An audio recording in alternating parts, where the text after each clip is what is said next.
All right, so this is what, week 3? Week 3, we're gonna do her measurements. Today we're gonna start off with the waist, and we're using a very basic tape measure here. I always say the measurements are better to use versus using like a scale, because scales do not signify all of the progress you made. They're not gonna tell you, the amount of fat you lost, the amount of gain, muscle that you had. They're just gonna give you a total number. So measurements is always the best thing. So we're gonna go waist first. So when doing the waist, you always want to make sure that you pick the thinnest part of the waist. So you actually that's where 36 and 7 eighths. Right there, 6, 7 eighths. You say what? I said it like No, write it down. 36. 36, 7 eighths. And then put in waist. So I do everything on the right side. This is just the way I was taught in college, so you know. So now we're gonna do right arm. Somebody can make this like really, really tight. Yeah, usually like if you any other trainers watching this, when you do this with the client, you always want to make sure that they have like tight clothing on, because otherwise like half an inch makes a difference. And when you're testing somebody's progress, they really want exact numbers. So yeah, what are you on today? I'm hiding. I'm hiding. But I'm not see what we can do. 14, right around 14. All right, so then we're gonna do the right thigh. So I'm not sure if you guys can see. Cool. We'll just back up a little bit. Back up a little bit.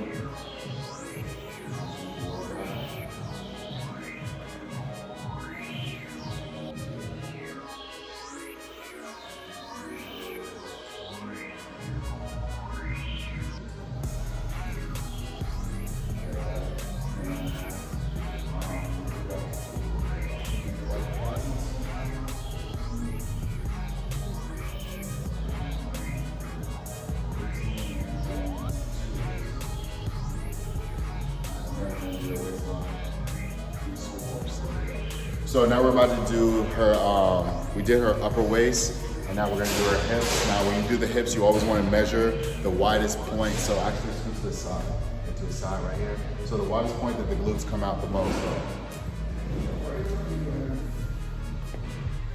So yeah, go on. All right, 49 inches. All right, so this is week 3. Now we're about to get started. All right, we're just warming up the glutes here with these banded side steps. One of my favorite because I just like the way that it enhances the glutes and not so much the quads. I want you guys to know that we do train total legs. I'm not like a glute only person. I like to do compound movements. I like to work the quads, the hamstrings, everything. But in this particular case, we want to activate the glutes as much. So that's part of her goal. She wants to lift the glutes, round them out while we drop body fat. And we're gonna go down and back 2 times. Again. Good job. Nice. Keep it up.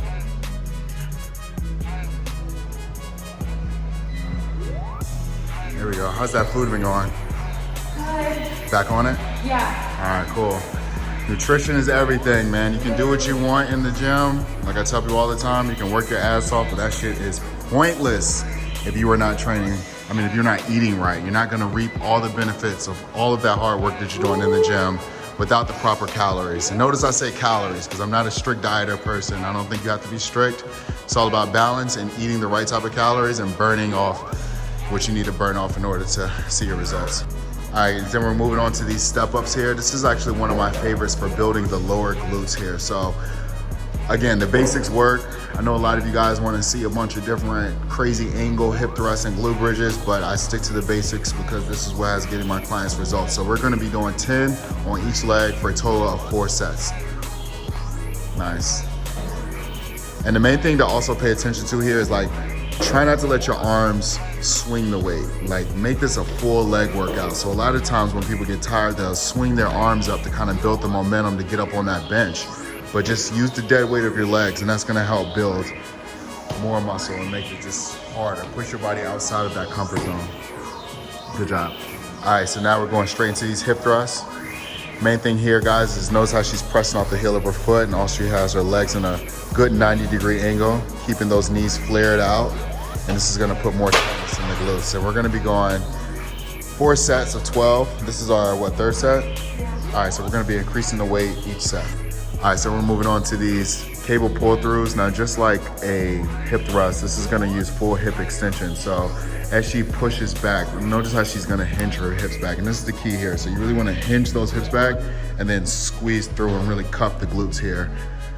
Yeah, just like she's doing. And that's really gonna add a lot of focus to the glutes. Now, also notice that we have the cable coming directly into the glutes versus coming at an angle. Sometimes if you do it that way, you'll feel more lower back pain. All right, and we're gonna go straight into these hip thrust abductions. This is right after the cable pull through. So we're just gonna go for volume here. And notice how she gets to that peak of that hip thrust before she abducts out. So this is like 2-in-1 motion. So boom, out, there you go.